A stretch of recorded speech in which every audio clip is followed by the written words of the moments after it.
Halo semuanya, selamat datang kembali di channel Tidak Pernah Lulus. Di video kali ini, admin akan bahas, atau mungkin lebih tepatnya review, Ultraman Decker yang sudah berjalan 5 episode. Dulu waktu series Ultraman Trigger tayang juga ada review kayak gini, tapi bedanya review 3 episode awal. Yang saat itu secara pribadi, admin kecewa banget sama Ultraman Trigger. Buat yang nggak tahu, admin ini merupakan penganut 3 rules episode. Maksudnya, penilaian ada di 3 episode awal. Kalau 3 episode awal ini bagus, maka kemungkinan besar episode selanjutnya akan bagus. Bahkan aslinya di luar sana, 3 rules episode ini jadi acuan apakah seseorang pengen nonton lagi atau enggak. Kalau bagus bakal lanjut, kalau jelek bakal ditinggalkan. Nah, kali ini admin akan lakukan review lagi, tapi 5 episode awal ya. Kenapa bukan 3? Karena udah lewat. Sebenarnya reviewnya juga bakal sama, episode 1-5 itu nggak jauh beda. Dan sekalian nanti kita bandingkan juga episode awal Ultraman Z, Ultraman Trigger, dan Ultraman Decker. Tapi perbandingannya bukan dari admin, melainkan dari penonton Jepangnya langsung. Sumbernya dari Nico Nico.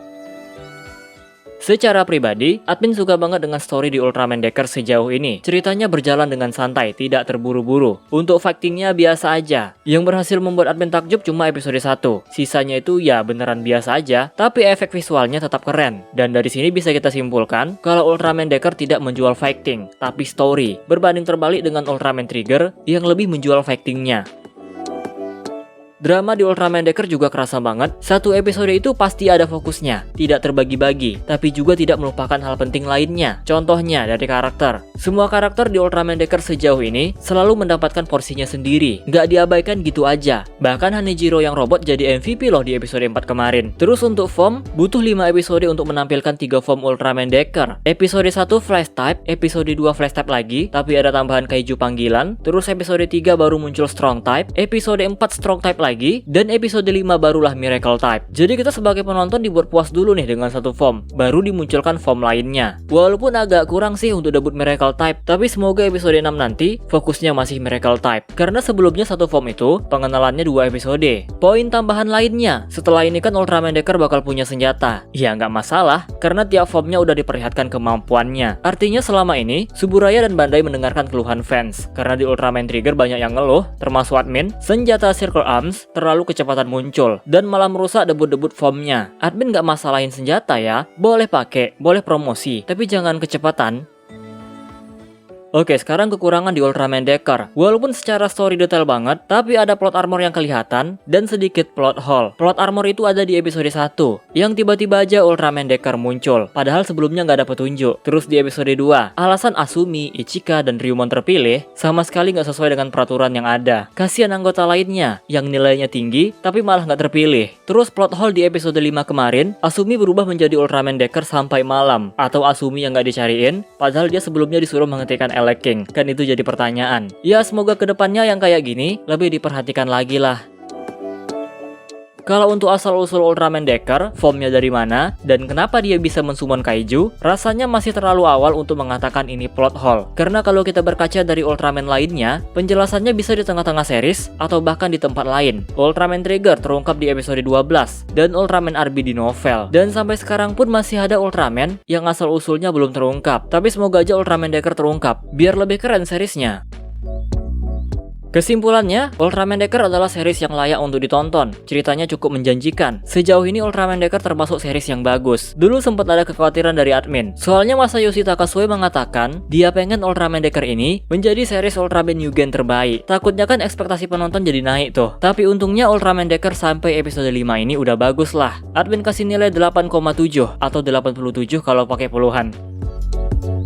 Nah, itu tadi adalah penilaian dari admin secara pribadi. Sekarang dari orang Jepang. Perbandingannya dengan Ultraman Z dan Ultraman Trigger gimana? Oke, kita bahas. Tapi 3 episode aja. Kita pakai 3 rules episode. Untuk Ultraman Z, episode 1 mendapatkan rating 96,6, episode 2 97,8, dan episode 3 97,1.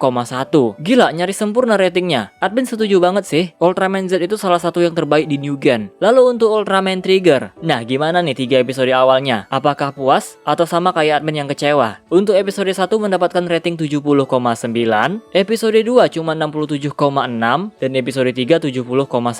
Jadi bukan admin doang loh ya yang merasa kecewa dengan Ultraman Trigger, orang Jepang sana juga sama. Untuk episode 2 sama persis tanggapannya, karena waktu itu admin bilang yang terburu emang episode 2. Semua ditumpuk, pengenalan anggota God Select, konflik Akito dan Kengo, kemunculan Gimaira, kemunculan Dargon, debut form power type, dan Circle Arms yang dimunculin lagi. Bayangin durasi 20 menitan, isinya sebanyak itu. Sekarang untuk Ultraman Decker, bisa mengalahkan Z dan Trigger nggak nih? Untuk episode 1 mendapat rating 87,2, episode 2 naik dikit menjadi 87,5, dan episode 3 naik drastis menjadi 92,3. Jadi kalau dibandingkan dengan Ultraman Z ternyata masih kalah. Tapi kalau dibandingkan dengan Ultraman Trigger, ratingnya masih unggul. Artinya ada peningkatan lah untuk Ultraman Decker, tapi tetap yang terbaik adalah Ultraman Z.